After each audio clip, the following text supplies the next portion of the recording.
footwear business and fashion business just in general is very chaotic. You went from everybody wanting logos everywhere, now it's quiet luxury. That's a thing. Let's give it a shot. Let's go direct to consumer. Let's start a completely separate brand. Why made in Italy matters. Why the craftsmanship matters. That you're only as good as your last collection, right? Fashion's always changing, and if you're not adapting, and that may not be enough to survive. Hi, Paul. Welcome. I've been wanting to do this podcast with you for a while. I've been chasing you for a few months. It's glad to finally have you here. I know that you work a lot. Tell us a little bit about what you do and Ace Marks. Yeah, thank you very much for having me. I apologize it took so long to get on here, but very excited to be here finally. Generally, Ace Marks is a footwear company, but what we do at this point is a little bit more than just sell shoes online. We've since acquired a couple of other brands that were at one point our competitors, and we're essentially building a full-service internal digital marketing team, right? So Ace Marks is in the luxury footwear space, or as some of the other brands that we own. And little by little, we're looking at how to optimize both the customer experience online, because I think that's very important when it comes to luxury brand and luxury product. Make it as seamless for the customer that's used to getting special attention, maybe in a retail environment that you're not able to usually get online. So for us, it's all about not just building a brand and selling a product, but also creating a customer experience that people then go and tell their friends about, right? Because ultimately, we think that's the best way to acquire a customer, give them a good experience, give them a good product, and make them feel like they have a connection to you and your brand. Mm-hmm.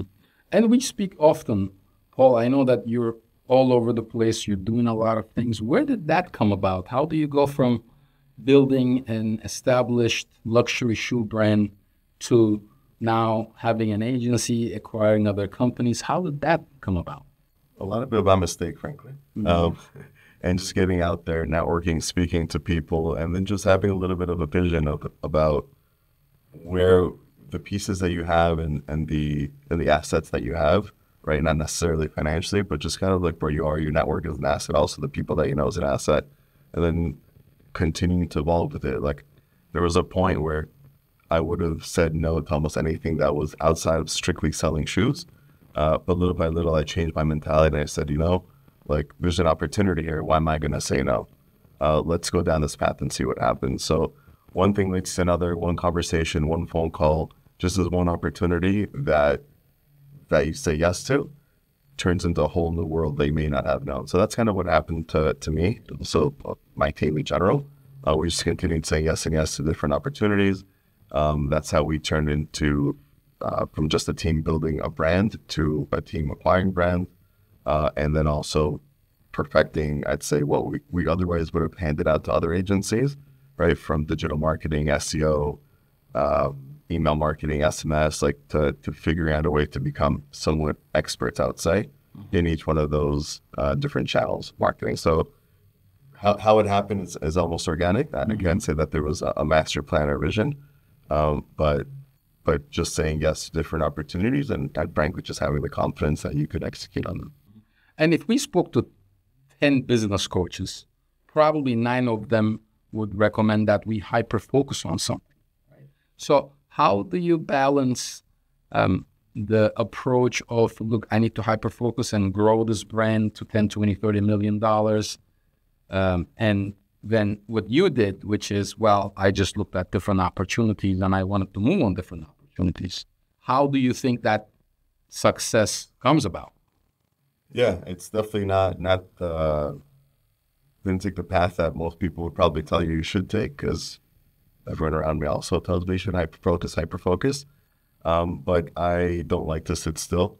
I think that while work-life balance is important, and I think that's something that a lot of people like strive to, for me personally, I don't see work-life balance as a give or take situation. I enjoy everything that I do, and everything that I do kind of plays together. So for me, like, working is part of my life, and my life is, I don't want to say centered around, but is very much involved in my work. So I don't wake up on a Monday morning and say, darn, I need to go to work.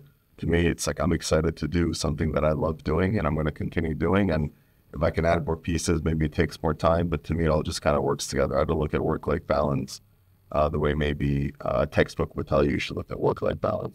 So to me, it all kind of comes together as one. ultimately. Yep. And this is not the first time you pivot. You used to be an attorney. You went to law school. Talk to us about that background. I know that your family was also in the shoe business. How do you go from helping your family with their shoe business to going to law school and being an attorney and going and creating another luxury men's shoe brand? That's also a little bit non-traditional. Frankly, I don't know that I knew when I went to law school that I'd be back in the shoe business at any point. And I definitely did not think that I would be in e-commerce when I did get back into the shoe business. For me, it was a kind of a natural progression also. Again, just saying yes to different opportunities. So I went to the University of Miami undergrad, graduated from there, went to work in my family's footwear business, did that for 2 years. But then because the footwear business and fashion business just in general is very, very chaotic, you're only as good as your last season. You're good. You're safe, quote unquote, for 6 months at a time because fashion's changing, your collection's changing. There's a saying that in the fashion industry that you're only as good as your last collection, right? Mm-hmm. And so there's always this kind of uncertainty. And so I said, you know what? Maybe one day this is all going to blow up and we're not going to be as good as our last collection anymore, or our last collection won't be as good. Let me go have a backup, essentially. So I went to law school. I practiced law as a commercial litigator for about a year, give or take. And then the financial crisis, 2008, happened. My family asked me to come back to help them out in the business. They had some financial issues they had to get through. So I did that, and I got sucked right back in, and I never left the shoe business again. Then in 2016, I decided, something right now, or at least the way that the business was structured then, it was very much focused selling to retailers. And that business is still around, and it still is focused on selling to retailers. But I saw the whole direct-to-consumer thing happening, right? And frankly, I was also tired of dealing with buyers. And you always had these gatekeepers, right? You'd make all these beautiful shoes, beautiful collection. Then you'd go to Nordstrom's, and then the buyer would say, I like this one and I like this one. And you'd say, but what about all these amazing things that we made, right? And they'd pick the two most boring things that they know are going to be a sure thing in their store. And then all this other work that you did being innovative was kind of like out the window.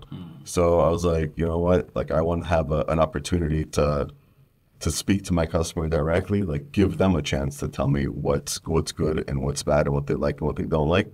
I don't want this gatekeeper anymore. So I decided, hey, like let's give it a shot. Let's go direct to consumer. Let's start a completely separate brand, and that's how Ace Marks started. Mm-hmm. And Ace Marks is a luxury men's shoe brand. I have a couple of pairs. Thank you for those. And my wife loves them, by the way. She always tells me, why don't you wear those shoes instead of these shoes? They're manufactured in Italy. Talk to us about the intricacies of doing that. I mean, luxury is already very, very competitive. How do you go from zero to millions of dollars in annual revenue, having created a brand new men's luxury shoe brand? So frankly, it's very difficult. It's definitely very challenging. Looking back, I don't know if I'd ever take on starting a brand from scratch again, but I did. And I think that I segment the luxury business into two different parts. There's the luxury customer that wants the brand. They want people to know that they spent X amount of dollars on a product. Doesn't matter if it's a good product, a bad product. If it says Louis on it, they're going to wear it, right? And that's all that matters to them. Then there's the customer that buys luxury because to them, that's like a quick way for them to figure out that it's a quality product and it's going to last them a long time. So I'd say that my customer, our target, has always been that second one. The customer that cares more about quality than they care about the label, because obviously Ace Marks was not a label when we started it. And so in targeting that customer, for us, it was all about educating them. Right? So why am I going to buy your $300 shoe versus somebody else's $500 shoe or $150 shoe? So a lot of the way that we built the brand was around education, creating content that educates the customer why made in Italy matters, why this type of leather matters, why the craftsmanship matters, like why the stitching matters, like why all the different components of our footwear matters, and why the value that they're getting for $300 is actually superior to anything else that they can get. Frankly, we generally have a hard time convincing the guy that needs their product, their shoe to say a certain brand. That guy is generally not our customer, but the luxury customer that cares more about quality and craftsmanship, that's the customer that we've targeted and we built the brand around. And then again, going back to making sure that they have an amazing experience, making sure that they feel like they're walking into their local store and our customer service person knows their name, making sure that whenever they come back to us, they know that their size, no matter what product they buy on our site, it's always going to be the same size. So if they buy a size 8 once, they're always going to be a size 8 no matter what they buy from us. Just all these little things that a lot of people don't think about that cause friction in the consumer, taking those away as much as possible. And you have worked with a lot of other luxury brands as well. Your family, I think, used to be the exclusive distributor for Armani Junior shoes, Dolce & Gabbana Junior shoes. How do you see the difference in that audience that buys those brands versus the audience that buys Ace Marks? Yeah, absolutely. And we were this exclusive distributors for a lot of the high-end luxury brands that came out of Italy. Those were great opportunities, learning opportunities for me. I learned a lot about how they develop the product, how they manufacture the product, how they look at their consumer, why they make certain products, and how they market in general. For us, the big difference between Ace Marks and a brand like that and what they've done and what I saw there is really just that. Like, that customer cares more that it says D&G on it, right? That's why you'll see a lot of these luxury brands, their best-selling products is the T-shirt that says Gucci, right? The shoe that says LB or GC all over it. Our customer, again, is the person that cares more about what today is called quiet luxury, right? That's a relatively new term that's being thrown around, but we're after that quiet luxury customer that they care more about the craftsmanship, not so much about the label or the brand. And what's really funny is sometimes, actually I would say, I've realized that over the last 6-7 years, we've almost done a disservice to ourselves where our product doesn't have a logo almost anywhere that's visible. And the few times that we tried to introduce a logo on our product, we got a lot of pushback from our customer because the reason that they buy our product is because they don't want to be, a logo person. And that's very, very indicative of the type of customer that we have.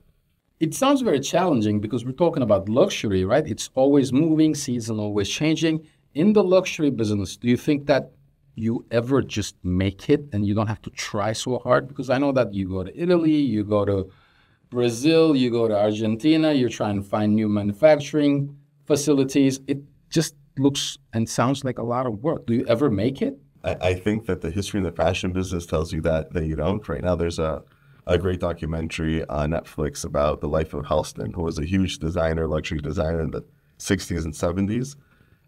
We also have Gucci and again, all the, Fiorucci, all these brands that had their times and their moments in fashion history, and they go up and you think, wow, they've made it. They're everywhere. Everybody loves them.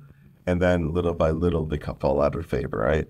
So that happens all the time. So I don't think that in the fashion business, because it's so fickle, consumers' tastes change so quickly, right? You go from sustainability not even being a word that anyone's heard of before to now sustainability being a huge buzzword, right? You went from everybody wanting logos everywhere, now it's quiet luxury, that's a thing.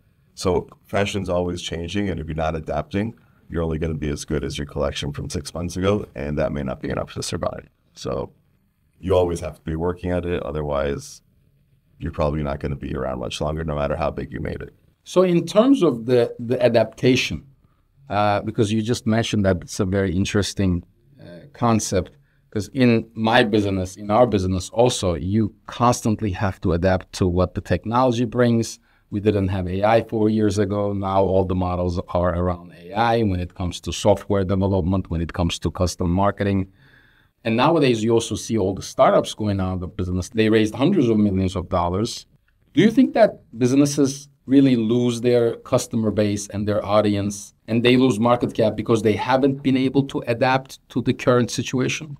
There's a lot to unpack there, actually. And I think that what's happened in the last 10 years when you had, and I'm going to speak specifically about consumer products and footwear in the fashion industry and a lot of other products that went to a direct-to-consumer strategy, that a lot of venture capital funds that came in gave a ton of money to all these new ideas. Everyone wanted to be the next Warby Parker, right? Which was one of the companies that had this early success. Everyone saw them as a huge success story. And then when you see a success story, money usually follows into that industry. So everyone tried to be the next Warby Parker for a long time. And what we saw was a period where fundamentals didn't matter in the business.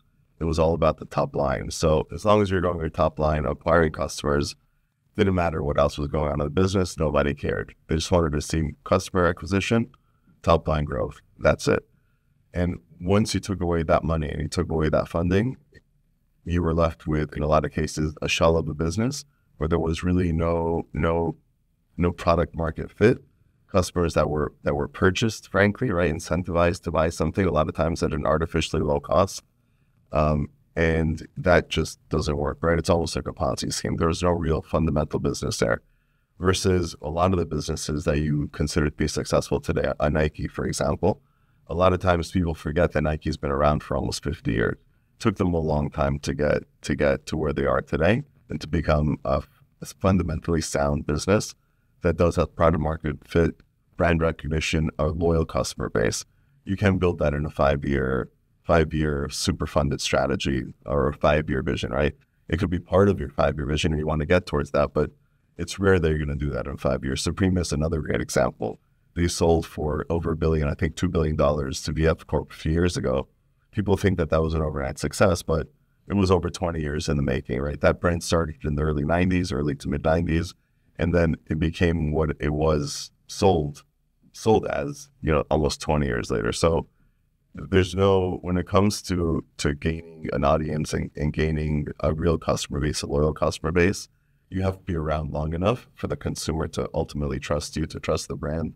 You need to be consistent in the product that you deliver, in your messaging and your branding. And it's very, very difficult to do that in a short period of time.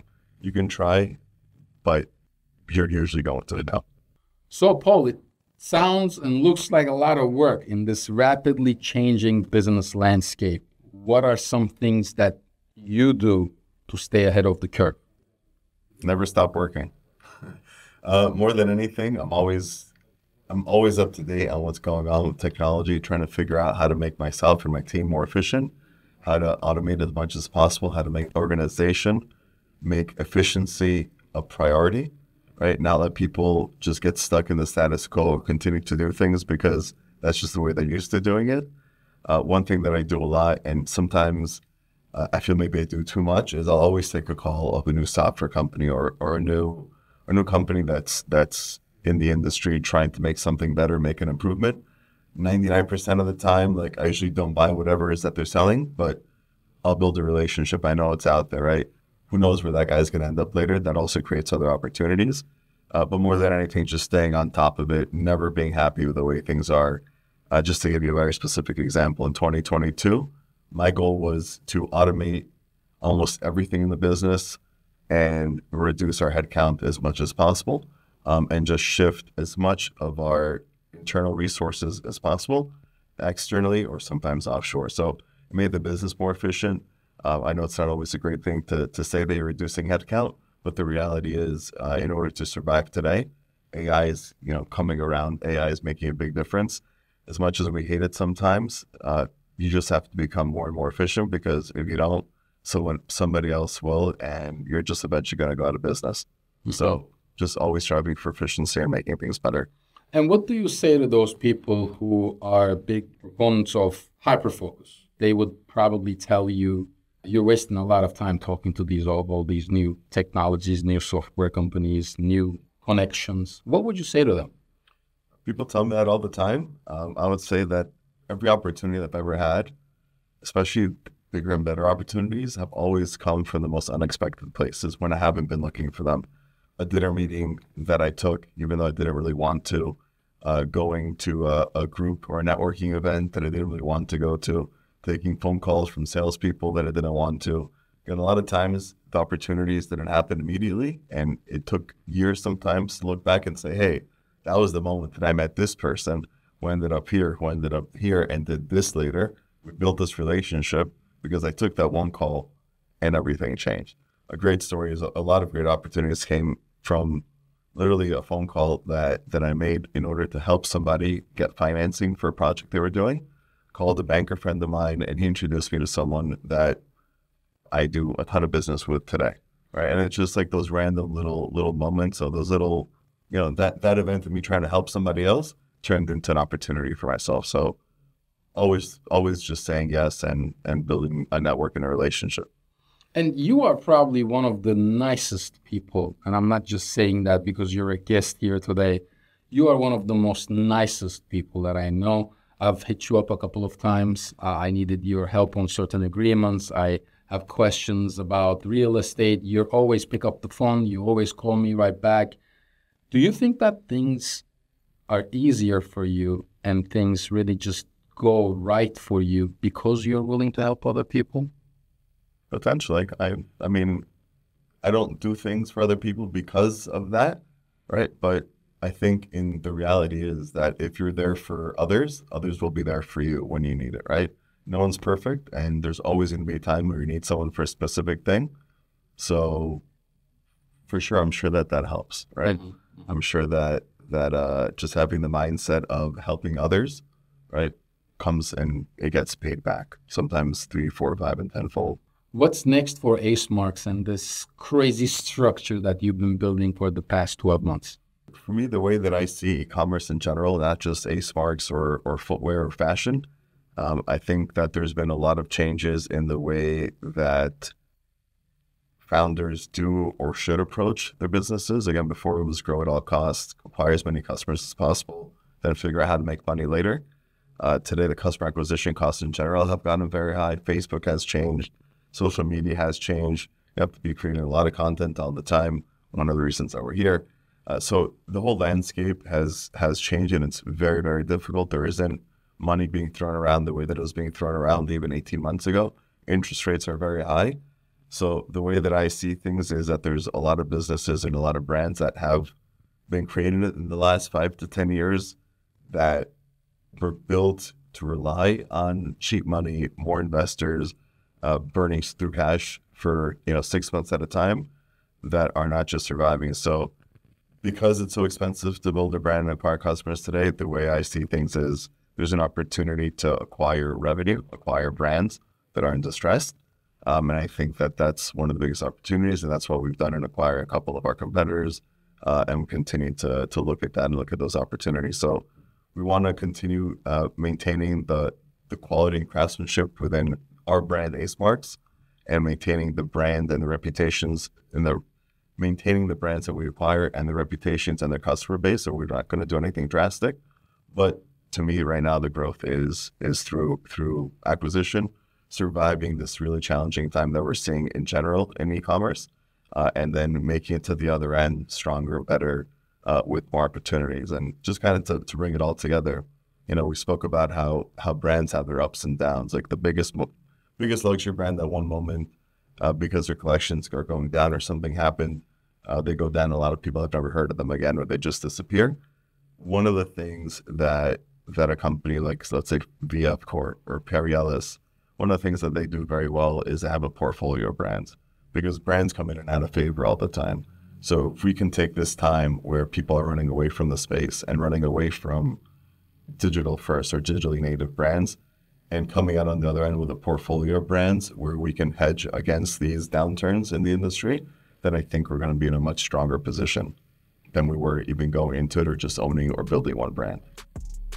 Well, Paul, thank you so much for meeting me here today. I appreciate it. Thank you very much for having me. It's been a great time.